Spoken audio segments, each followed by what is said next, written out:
Populasi gajah Sumatera menurun drastis dari waktu ke waktu. Gajah kerap jadi korban perburuan akibat pembukaan lahan oleh manusia. Lalu bagaimana kondisi populasi gajah Sumatera saat ini dan apa langkah yang dilakukan untuk mempertahankan habitat hewan ini? Kita berbincang dengan Nazarudin, pawang gajah, sekaligus pendiri Elephant Response Unit. Ada juga Yania Nurkiansyah, Kepala Dinas Kehutanan Provinsi Lampung. Selamat malam Bapak-Bapak. Selamat malam. Selamat malam, saya ke Pak Nazarudin dulu yang sudah jadi pawang secara pribadi 39 tahun ya, tapi dengan komunitas sekitar 23 tahun. Apa sebenarnya yang membuat Bapak masih menekuni pekerjaan ini? Kenapa saya menekunin satu pekerjaan ini? Karena kan bagi saya, satu pekerjaan itu akan saya jadikan hobi. Setelah hobi itu adalah satu profesi saya. Profesi seorang maut. Nah, kenapa saya memilih profesi maut adalah kita maut itu adalah pasukan terdepan di dalam satu konservasi gajah untuk kedepannya. Maka itu saya memilih sebagai profesi maut. Dan bagaimana kalau dari pengalamannya Pak Nazarudin melihat populasi gajah Sumatera yang semakin kritis, ini apa yang jadi penyebab utama kalau dari amatan Anda?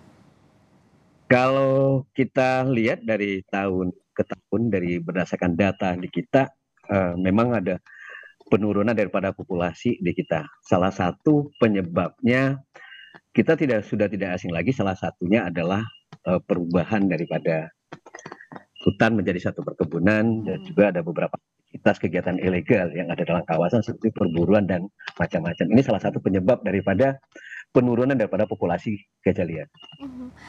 Meskipun ada penyebab ini dan juga tentu profesi ini berisiko ya Pak Nazarudin, boleh tolong diceritakan sebenarnya bagaimana pengalamannya Pak Nazarudin, pernah atau tidak misalnya mengalami luka atau cedera begitu atau yang berisiko tinggi bahkan terhadap nyawa selama berprofesi sebagai pawang ini?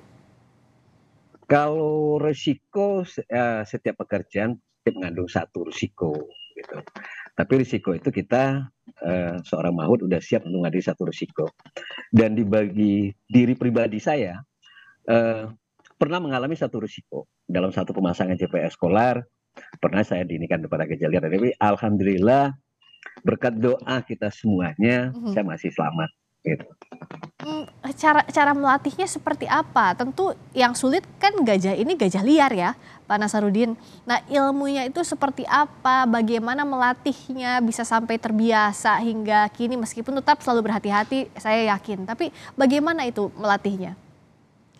Kalau melatih gajah, kalau dulu pertama saya belajar, kita tidak lepas dengan guru-guru kita dari Thailand. Tapi saat ini kita mengembangkan bagaimana melatih gajah itu tidak menggunakan satu kekerasan, tapi secara pendekatan. Dan kita seorang maut harus belajar mengetahui perilaku individu gajah. Jadi setiap gajah dengan satu gajah yang lain itu tidak bisa disamakan bagaimana cara melatihnya. Karena kan setiap gajah berbeda.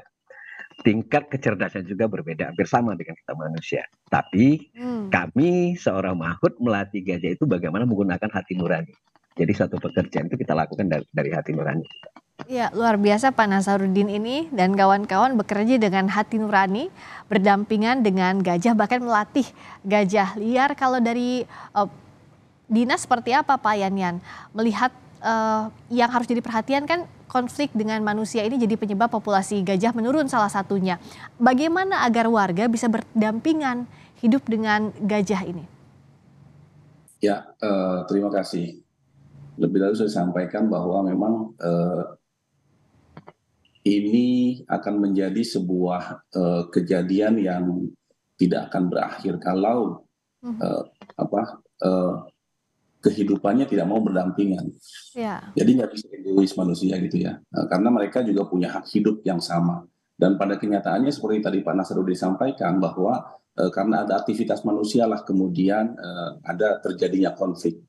Nah ini kata konflik saja menimbulkan sebuah persepsi negatif. Itu ada sebuah konflik. Nah, kemudian ini kan terus kita coba untuk perhalus dari konflik menjadi interaksi post interaksi negatif, kemudian tadi Pak Nazarudin disampaikan menjadi harmonisasi. Itu adalah upaya bagaimana kita mendorong agar masyarakat yang berada di sekitar kawasan hutan yang memang berisiko untuk berinteraksi dengan satwa liar ini bisa mau berbagi ruang dengan mereka karena sama-sama punya hak hidup. Betul. Dan ini terus dilakukan, upaya ini terus dilakukan melalui berbagai macam pendekatan dibantu oleh banyak pihak, ada NGO, ada perguruan tinggi juga ikut serta di dalamnya, termasuk tentu saja timnya Pak Nasruddin ini melakukan kegiatan pendekatan kepada masyarakat sehingga mereka mengerti bahwa oke, kami hidup harus berdampingan dengan mereka karena ya itu tadi sebagian dari kawasan hutan yang menjadi habitat satwa liar ini kemudian terganggu karena ada aktivitas manusia. Nah, untuk menyelamatkan populasi gajah, singkat saja dari pemerintah seperti apa, Pak? Ya itu tadi, Bu. Jadi semua masyarakat yang berada di dalam kawasan hutan itu disadarkan agar di sekitar kawasan hutan disadarkan agar mereka mau berbagi ruang, sehingga akibatnya adalah tidak ada korban dari kedua belah pihak, gitu, Bu. Jadi kuncinya berbagi ruang. Kalau dari Pak Nasruddin, kalau dari Pak Nasruddin terakhir apa program yang dilakukan untuk sama-sama tadi berbagi ruang agar masyarakat sadar bisa berbagi ruang dengan satwa liar, salah satunya gajah, dan juga yang jadi harapan kita bisa menyelamatkan populasi gajah Sumatera. Gimana, Mbak? Pak Nasruddin, silakan. Bagaimana kalau upayanya kalau dari Elephant Response Unit agar masyarakat seperti yang tadi Pak Yanan sampaikan bisa efektif untuk berdampingan dengan satwa liar khususnya gajah ini? Kalau di program Elephant Response Unit, bagaimana kita mengajak masyarakat di daerah penyangga atau yang di pinggiran kawasan konservasi, kita sama-sama menjaga, memberikan satu ruang berdampingan antara gajah liar dan masyarakat atau manusia yang ada di pinggiran kawasan. Dalam arti kita bagaimana sama-sama menghimbau atau mengajak masyarakat kita untuk menjaga supaya gajah tersebut tidak masuk ke dalam kawasan, tidak keluar dari kawasan, dengan cara kita berdampingan dengan masyarakat di sekitaran pinggiran kawasan Taman Nasional maupun di kawasan konservasi bahwa gajah tidak keluar. Tidak keluar itu dalam arti dia tidak bisa mengganggu supaya tidak bisa mengganggu masyarakat atau tanaman masyarakat yang ada. Nah, dalam arti peranan masyarakat yang ada di daerah penyangga itu adalah yang sangat penting bersama petugas yang ada. Itu yang kita lakukan. Dikarenakan dalam penanganan konflik itu adalah kehadiran kita manusia, kehadiran kita masyarakat bersama petugas itulah salah satunya langkah yang terbaik dalam penanganan konflik antara gajah dan manusia. Atau yang sekarang yang disebut dengan kawan-kawan adalah interaksi negatif antara gajah liar dan manusia. Itu yang kita harapkan bisa berdampingan hidupnya dengan antara manusia dengan satwa liar khususnya gajah. Terima kasih juga atas dedikasinya Pak Nasruddin, pawang gajah sekaligus pendiri Elephant Response Unit, dan juga Pak Yanian Nurkiansyah, Kepala Dinas Kehutanan Provinsi Lampung. Terima kasih sudah bergabung di Sapa Indonesia Malam.